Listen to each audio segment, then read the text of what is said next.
Hi guys, remember to like my video, share my video, and those who haven't subscribed to Bev Brown channels, please subscribe to Bev Brown channels, okay? Well guys, my YouTube family, I am going to tell you a shocking story, a touching story that we all have to be very careful with whatever we are going to eat or not to trust anyone with our food. When you listen to what I'm saying, you will understand why I say it. Okay, guys, my best friend who is next to my sister, her son, who is in the medical field, he was at work, so they always ordered lunch. But the day that he ordered his lunch, that was last week Thursday, yes, last week Thursday, they ordered lunch as usual, but eventually after left from out of his workplace to attend to something else. So when the delivery man came with the lunch, he wasn't on the scene to collect his lunch.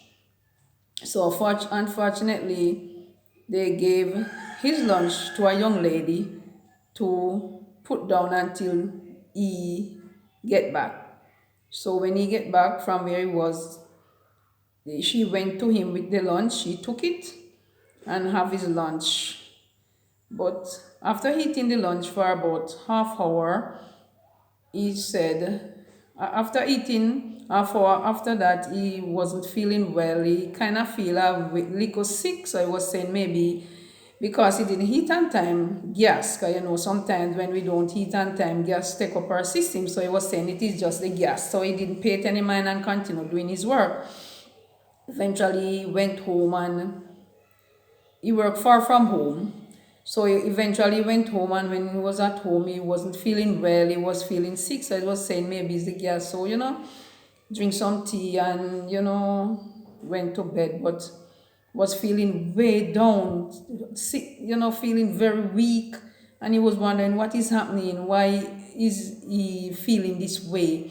So he said he get up to go to the bathroom and couldn't make it to the bathroom. He was weak and he was saying, how am I feeling so weak? What is happening? And he was trying to figure out what he ate and what caused him to, his body to be in that form. So anyway, he said he went back to bed because I called him yesterday and we have a good talk, a long talk. I asked him all about it. So he said he eventually went back to bed, didn't go to the bathroom because I couldn't make it to the bathroom. In the morning he get up, wow, he was feeling so terrible. His whole body was shocking like electric. When current shocking you, yes, that's what is happening in his body. Everywhere from his head to his toe, he was getting some terrible shock, things shocking him inside, and he was wondering why, what is happening. So eventually, he went to the bathroom, wasn't feeling good, so he vomit up. When he vomit up some black things, very black, and then want to pass his stool. When he went on the bowl, blood. When instead of stool to come out, when he tried to defecate, his blood, just blood coming out, and he was saying, and he feels so sick. But eventually he still tell himself that he's going to work. So he tried and bathed himself and went off to work. But on his way to work, he couldn't make it, guys, couldn't make it. He got so sick. He said he was stifling, his breath was stopping, he couldn't breathe. So he stopped the car and he called for an ambulance. And the ambulance, and I read them where he is, and the ambulance came and he could only to try and call his wife and said, I am sick. I didn't make it to work, and the phone battery went dead. So the ambulance, they rush away with him to a hospital. And when he went to the hospital, the doctor and the nurse came around and said, what wrong, son? And he was explaining to them that from he ate the food, the Thursday afternoon, he was feeling sick right back. And in the night, no, it got worse. And he was telling them that he's passing up black things when he vomit, and when he passes stool, it is blood. So they did an x-ray, draw some blood and run some tests and so on, and then he said he was there and the electric shock started shocking him all over inside again from his head to his toe. It was terrible.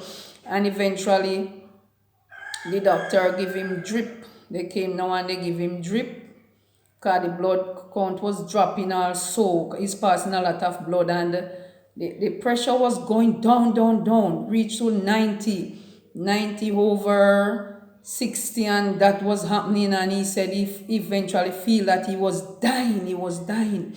And then the doctor came and he tried to put a tube in his nostril to go to the stomach, and he asked him why, and he said because if any blood on the stomach, it will suck it up. So they try and put it in there, but he said it was so uncomfortable while it was in there. Now when they put it in there, it seemed like he was going to die and he was stifling. So he called and said, nurse, I am dying.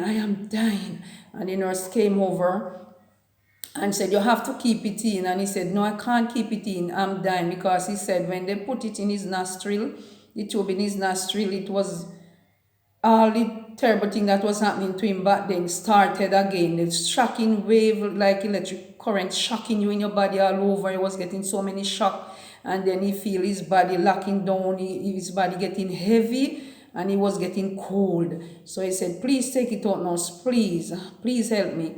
The nurse said, no, I can't take it out, you have to keep it in there. So eventually, because he's a medical person also, he took it out. They didn't know, so he took it out of his nostril. So they were saying, she was saying, why did you take it out? Why did you take it? He said, I am a medical person also, and I know what I'm feeling, that my body is locking down. It is stifling me. It is killing me. So I don't want it in my nostril. So she went and called the doctor. The doctor came and said, why did you take it out of here? So he explained to the doctor. The doctor said, well, we have to put it back in. We have to put in another one because you have to keep it in. So eventually he said the doctor tried his best to fit that the next one as best as he could, and he tried and fit it. But when it reached down to the stomach and everything, it was so uncomfortable. He was stifling, and he was saying to the doctor, hardly catching breath, help me, doctor, help me. I can't breathe. With this thing in my nostril, I can't breathe, doctor, please help me. But the doctor didn't listen to him. He said, look here, I have a lot of patients to look about. I cannot stay with you. I have to go.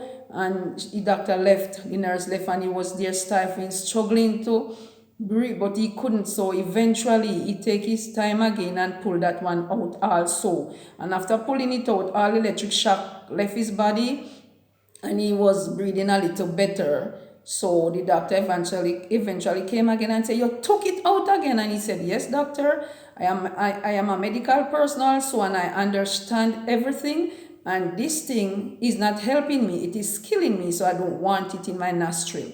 So when they checked the pressure again, it was instead of that they were giving him, instead of it carrying up his pressure, it was carrying it down.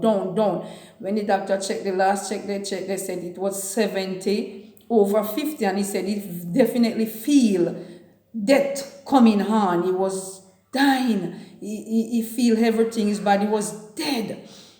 And he said he was there, but he's a God person. He's a Christian, and he was praying to God to help him in all this situation he was going through. And eventually his wife get to his sister, and the sister reached hospital and in time and was saying, Doc, what is wrong with my brother? So and so with the case, can you tell me, you did an x-ray, did blood tests, what are you treating him for, what is happening? Doctor said he don't know yet, but he's gonna have to admit him, and she cannot stay. When he admit him, she can only call, not to come and visit. She cannot come back to the hospital. She have to just visit. And then he look at his sister and saying, nothing is helping, sis, nothing is helping. And the sister look at him and he says, sister, I'm dying. I am dying. I can't breathe. I am dying, sister. And the sister just take him up and say, and the sister said to the nurse who came around, was talking, and said, you know that he's a medical person, and he's a medical person, you guys are a medical person, you're treating him like this. You have to be careful who you look about and how you treat people. You have to treat people just like yourself, or we want someone to treat you if you are sick and in the hospital. So his sister took him out and rushed with him. She drive and his car was parked somewhere because the ambulance took him from his car. So the sister drive like crazy with another brother in the car to a private hospital way in Montego Bay. Way in Montego because he was working out of town. He live in town but work out of town. So they have to rush him to a private hospital in Montego Bay. And when they rush him to the hospital in Montego Bay and they did the pressure check on him, his pressure was 60. Can you imagine? The top one was 60 over 40. He should be in a coma. That's what he said to me. I should be in a coma, but thanks be to God for his goodness and his mercy. He's like my nephew because his mother is like my sister, very close friend of the family. And I am telling you guys, that he said he know that he should have been a coma, but God keep him alive, no coma. And those doctors just hurry up and did ask him what wrong, and he tell them about the lunch, about what he ate, and what the black things that when he vomit come up and the blood stool that he's passing, just blood. So it was weak, he was weak, anemic now, all the blood leaving his body. So the doctor, them know exactly what to do, and they rush and put on drip on him, and they give him probiotic and all kind of things what they know should lick out the poison out of his system. And he say immediately one drip that he get at the private hospital send back his pressure up to 110 over 70 coming up back. So he said just one drip, and at that hospital where he was, the public hospital that he was before, is 4 drip they put on him, and instead of sending the pressure up, it send it down, killing him slowly but surely. So if his sister didn't act fast and know that she must rush with him to a private hospital, he would be a dead person. If she did left him in the hospital, he would be a dead person, because he said while he was there, before his sister came, you have to be calling, nurse, please come and help me, doctor, I'm dying, please. And they said, we cannot come, we cannot help you, have a lot another patient to look about. And you're just coming, so you have to stay. You understand? So the private, if we don't have money, guys, what I'm saying, if we don't have money, we die, because if they could not afford the money to take him to the private institution, he would have been a dead person. You understand? So you see, guys, sometimes some of our family members and friends admitted in the hospital and they died. If we did have the money to take them to private hospital, they wouldn't have died, they would have been saved, because you know what? The hospital is so crowded, so full, they have so many patients to look about, so many hands, they don't have any time to spend with one patient, like with a half hour, 20 minutes, they don't have that time because they are stressed. So guys, don't trust anybody with your food. Just the lunch that girl get to give to him, and she have it and she put what she must put in it and almost kill him.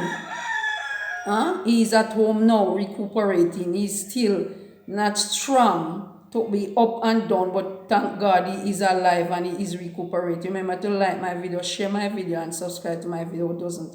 So guys, we have to be careful, and God